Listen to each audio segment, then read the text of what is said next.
Media से जो comments आ रहे हैं, बड़े जबरदस्त आ रहे हैं, मीडिया से पॉजिटिव जो आ रहे हैं। अरशद नदीम की जो तारीफ हो रही है, बड़ी पॉजिटिव रिपोर्टिंग हो रही है अरशद नदीम के। उनको ये फील नहीं हो रहा कि हमारे नीरज चोपड़ा सेकंड आए हैं, वो अरशद नदीम की बेस्ट थ्रो की, उनकी जो मेहनत है उसकी बात कर रहे हैं, उसको एक्नॉलेज कर रहे हैं। जबरदस्त उनकी रिपोर्टिंग हो रही है। तो मैं इंडियन मीडिया जितने भी वो हमारे यूट्यूबर्स हैं उनको मैं देख रहा हूं, वो तारीफ कर रहे हैं और अच्छी रिपोर्टिंग कर रहे हैं, और ये देखने को बड़ा अच्छा लग रहा है। अरशद नदीम और नीरज चोपड़ा दोनों के लिए लाइक कर दें, क्योंकि वो भी सिल्वर मेडल जीते हैं। आपके पास भी एक मेडल आया है, हमारे एक बार नीरज चोपड़ा के लिए भी तालियां होनी चाहिए। उन्होंने भी देखिए, उनके अंदर भी पैशन नजर आता है कि इंडिया के लिए जीतना है। जो पैशन नजर आता है ना, उसकी तारीफ करनी चाहिए। वो किसी भी मुल्क के लिए हो, अपनी कंट्री को वो पैशन, उसके लिए अपनी कंट्री के लिए पैशन है ना, उन्होंने हिम्मत नहीं हारी। जब उनको पता था कि ये 93 का जो टारगेट है बहुत मुश्किल हो गया हुआ है, लेकिन उसके बावजूद उनके पास 5 अटेम्प्ट थी। बेशक वो फाउल किए, लेकिन फाउल वो इसी वजह से किए कि उन्होंने जोर लगाने की कोशिश की है। उन्होंने कहा कि यार मैं कोशिश करूं इंडिया को गोल्ड मेडल जितवाऊं, तो उनको भी पूरा क्रेडिट रहता है, लेकिन टारगेट इस बार बहुत मुश्किल और था। नीरज चोपड़ा ने हमारी सिर्फ एक थ्रो की है, बाकी शायद सारे के सारे फाउल किए, या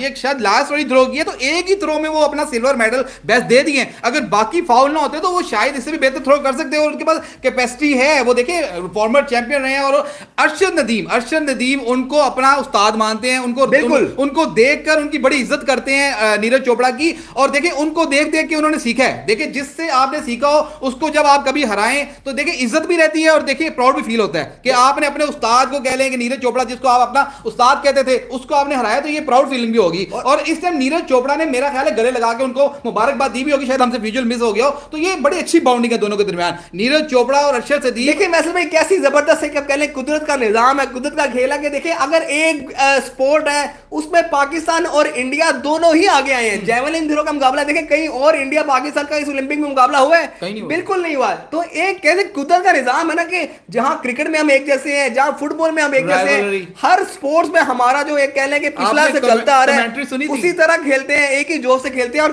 पेरिस के अंदर बात हो रही थी कि इंडिया पाकिस्तान की रिवलरी है स्पोर्ट्स की, तो भाई पेरिस के अंदर इंडिया पाकिस्तान का जिक्र हुआ है, और उसका जो सारा कह लें क्रेडिट जाता है वो जाता है अरशद नदीम और नीरज चोपड़ा को। इन दोनों खिलाड़ियों ने दोनों मुल्क का नाम रोशन किया है, नो डाउट है इन दोनों पे। और आज देखिए अगर अरशद नदीम जीते हैं, लास्ट टाइम नीरज चोपड़ा भी जीते हैं, दोनों जीते हुए हैं, दोनों ही चैंपियन है, दोनों अपने वक्त के दोनों चैंपियन हो गए ना। तो दोनों के लिए भाई ये तालियां हैं और दोनों के लिए एप्रिसिएशन है। ये वो इंडिया पाकिस्तान का क्रिकेट वाला मुकाबला नहीं हुआ कि एक दूसरे को गालियां निकाल रहे हैं, जो टीम हारी है उसको ट्रोलिंग हो रही है। यहां पर पता था कि यार नीरज चोपड़ा भी एक कह लें कि एक इंफ्रास्ट्रक्चर के बगैर इतना जबरदस्त गोल्ड मेडल जीत चुके हुए थे, अरशद नदीम भी उसी तरह ही जीते हैं। ऑलमोस्ट 2020 का जो रिपीट हुआ है, तो दोनों जो एथलीट हैं वो बाकी जीतने के काबिल थे। उन दोनों ने जो अपने अपने वक्त के गोल्ड मेडल जीते हैं, अपनी अपनी बड़ी मुश्किलात से जीते हैं।